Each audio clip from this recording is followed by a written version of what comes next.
तर विठ्ठल बिरदेव हे कोण होते? विठ्ठल बिरदेव हरिहरांचे अवतार.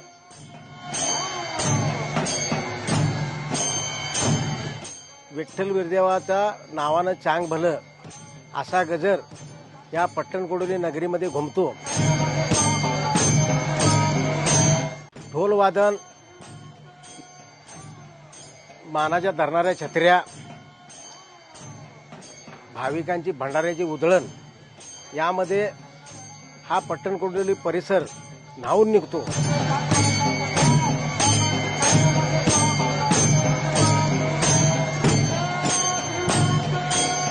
विठ्ठल बिरदेवाचं गुणगान गाणाऱ्या धनगरी ओव्या या ठिकाणी जागोजागी चालतात. रात्रंदिवस असं नामस्मरण या ठिकाणी चालू असतं.